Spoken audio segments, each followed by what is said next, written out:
GM, nice enough to join us now, in which I'm sure that the last couple of days have been brutally busy. Brian, it's Michael and Peter. Thanks for coming on.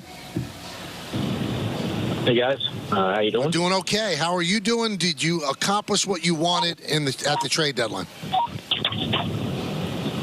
We certainly tried. We checked some boxes, certainly tried to accomplish and check a lot of boxes, but going into the deadline, too, we liked our team, and, the ultimate goal was to improve upon it. We've done that. Certainly I would wish you could do more, but happy with who we have and who we brought in. Were you looking to get a starter, Brian? Because everybody looks at the offense struggling, and it looks like they struggle, but they were scoring the same amount of runs that they did before this slump. It's been the starting pitching that has really gone down. Were you looking to pick up a starting pitcher? We were looking at all aspects. We're trying to add to our rotation, add to our bullpen, be open-minded on position player fits, and so we really went to market with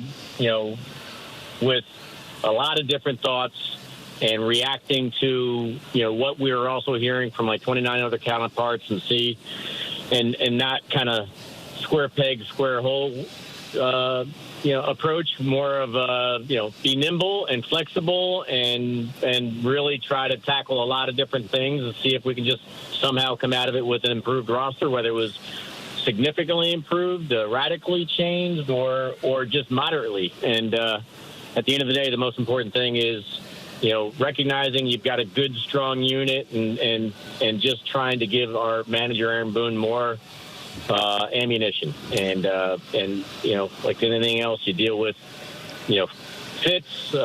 Some places we didn't have matches with, other places we didn't like their asks, and the ones we pulled down are the ones we found common ground on.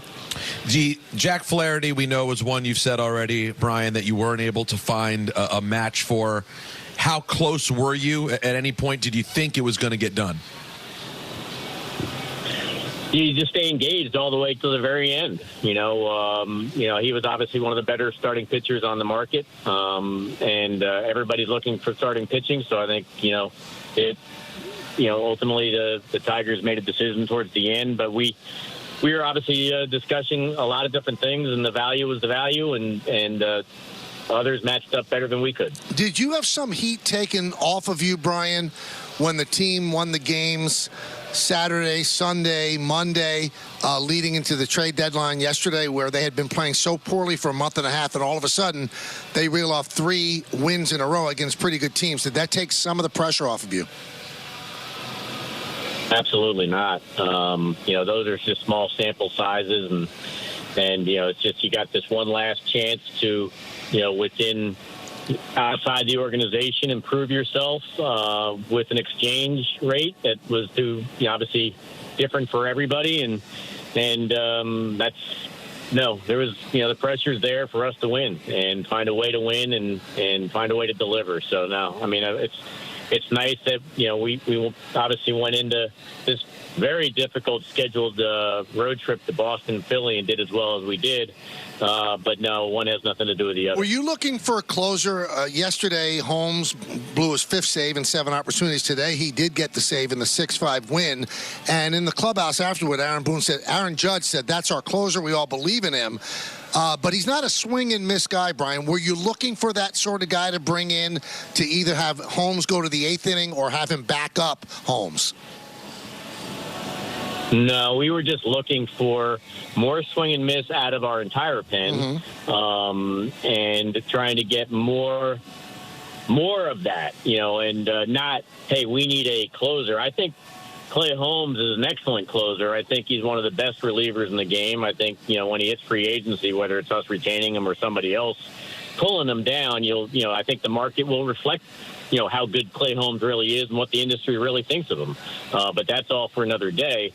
But our approach was, we embrace who Clay Holmes is and what he provides, and we feel like we're lucky to have him. And we were just trying to add to what Clay Holmes brings to the table and make sure that Aaron Boone has as many choices as he can, as he has to do the most difficult job on the planet, which is manage, a major league team in New York and obviously against really tough competition. So I was just trying to arm him with more choices. And, yes, acknowledge that this particular pen group is less swing and miss than what we're used to, so trying to add to that. So we brought in Leiter and De Los Santos. That was at least the result of those efforts. You know, I look at this season, I've said this on the air, Brian, that there's a lot of pressure to do it this year because this is the one year, Brian, that you have Soto. I'm sure that you guys want to retain him, but, you're going to have to bid against 29 other teams.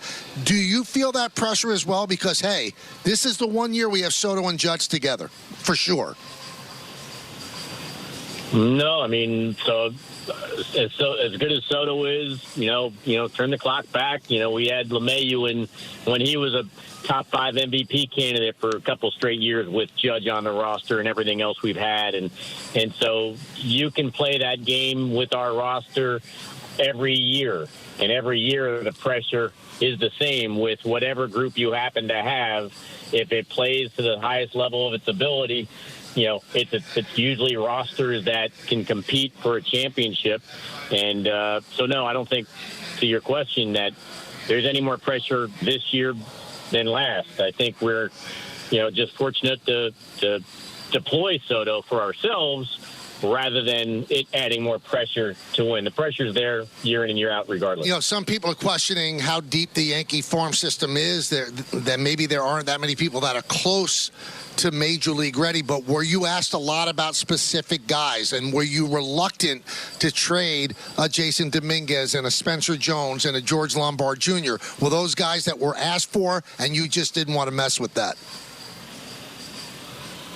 I think we were open-minded to certain things, but yeah, I mean, at the end of the day, some guys are more, untouchable than others, but again, we kept an open mind on things. But there's no doubt that the names you just brought on, they were asked about a lot. The guy who just pitched yesterday that kept us in the game for his Major League debut in a hostile environment against a great offense in Warren, he was asked about a ton.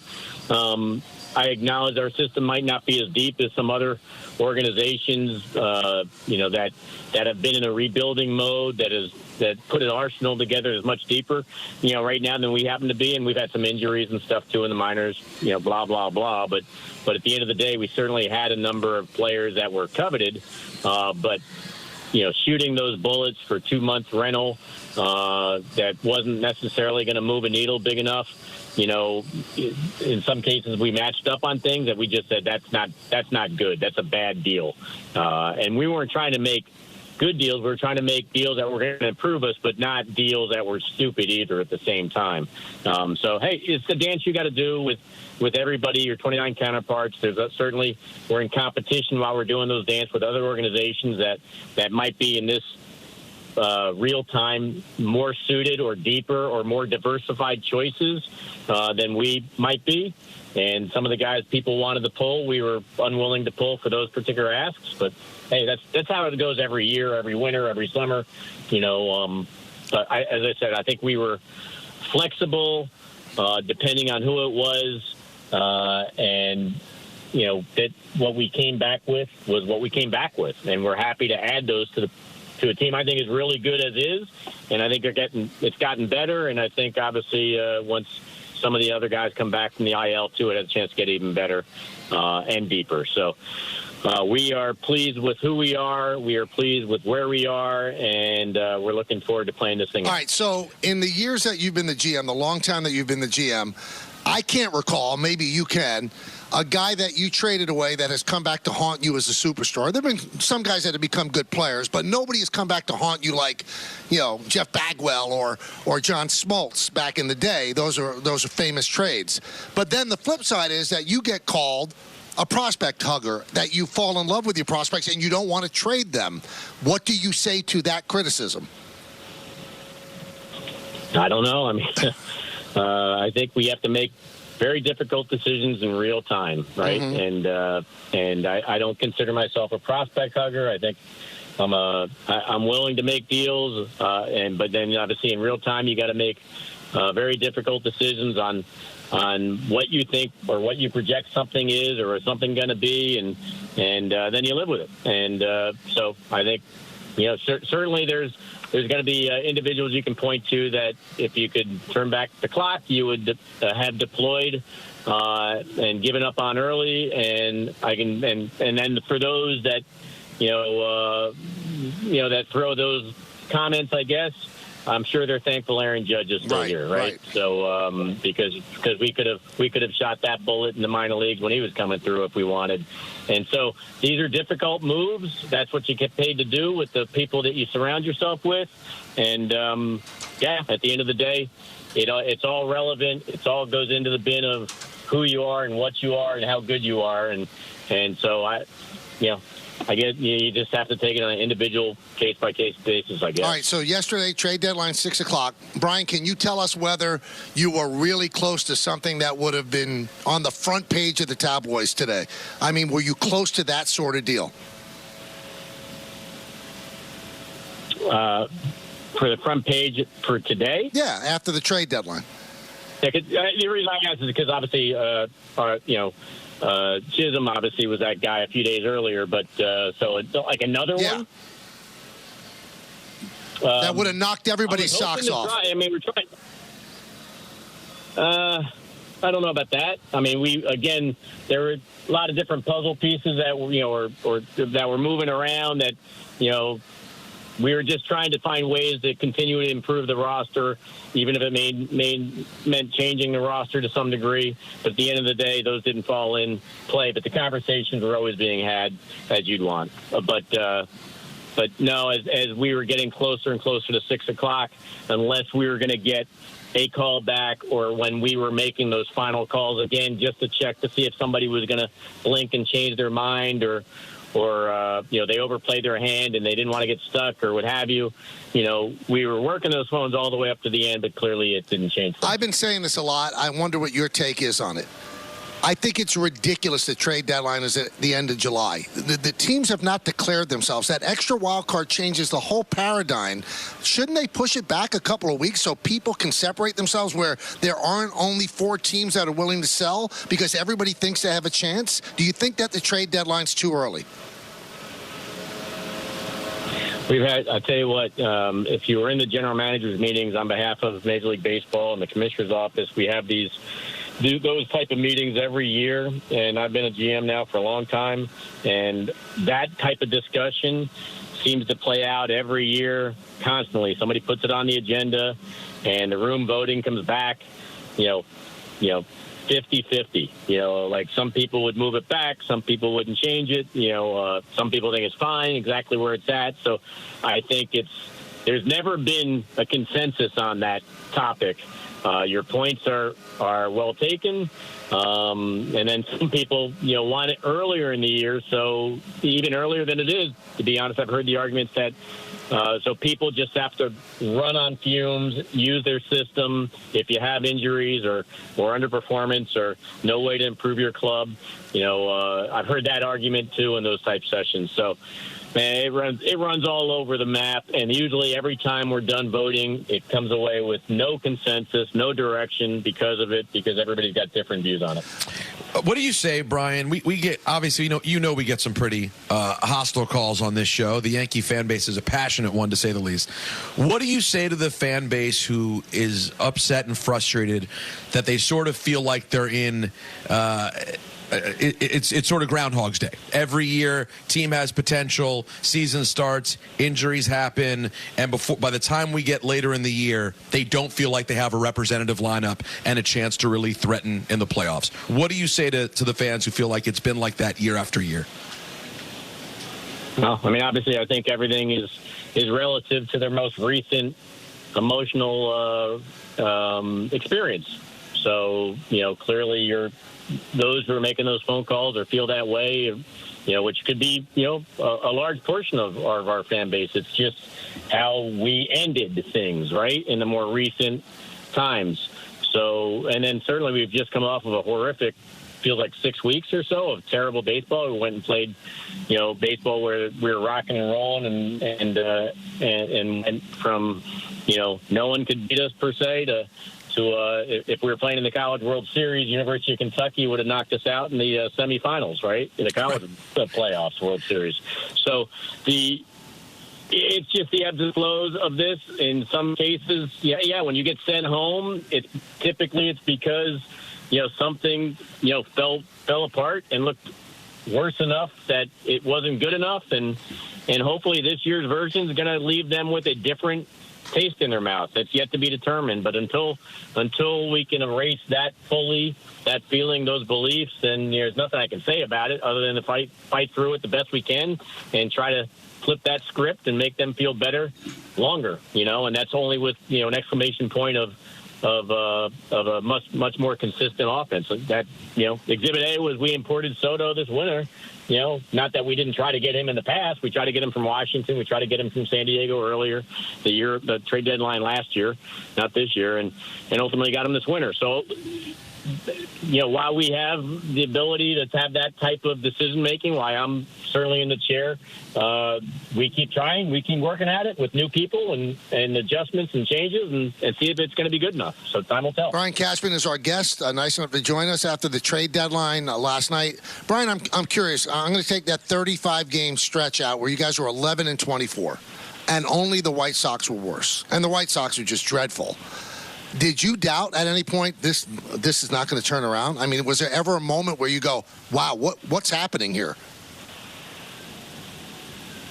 Yeah, I'm in the middle of it. You fall back on those. You tell yourself you're never as good as you are when you're going good. You're never as bad as you are when you're going bad.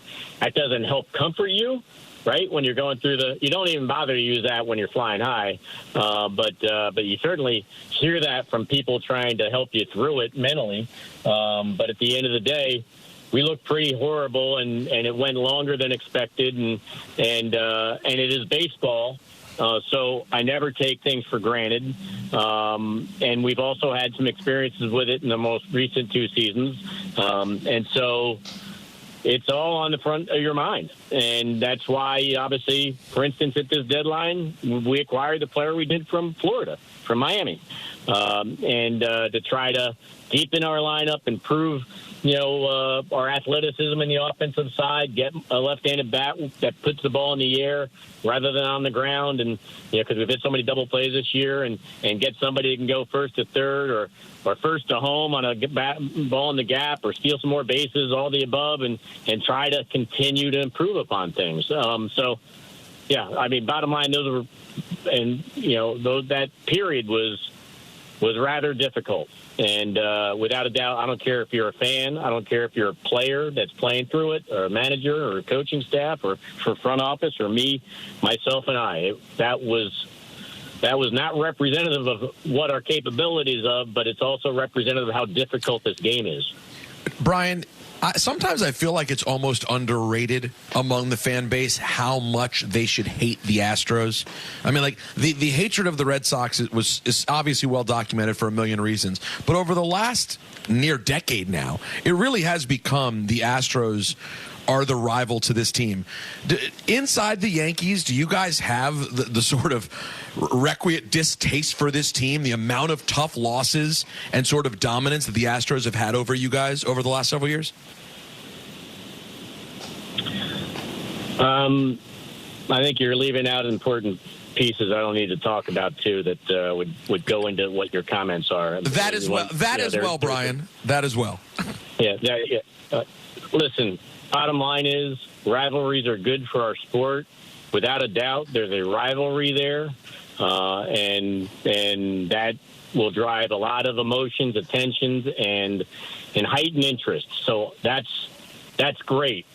They have found ways to beat us in the times we've matched up here, and ultimately, the path has got to go through Houston many times in the last, I don't know how many.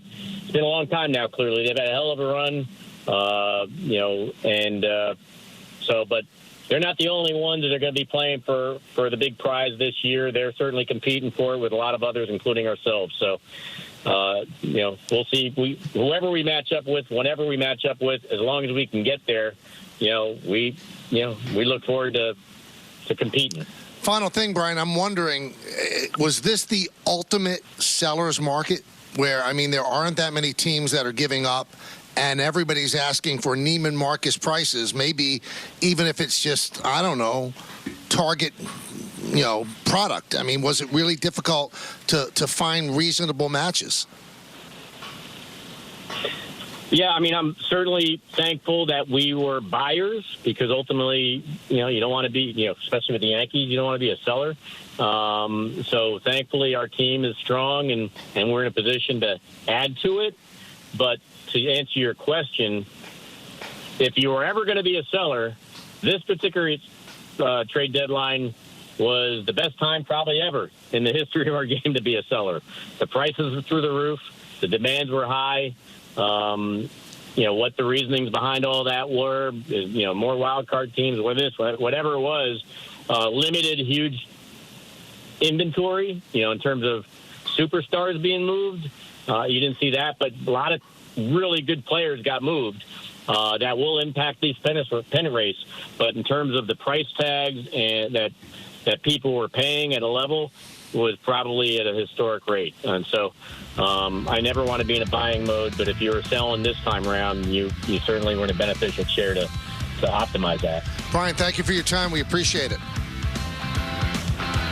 Okay, take care, guys.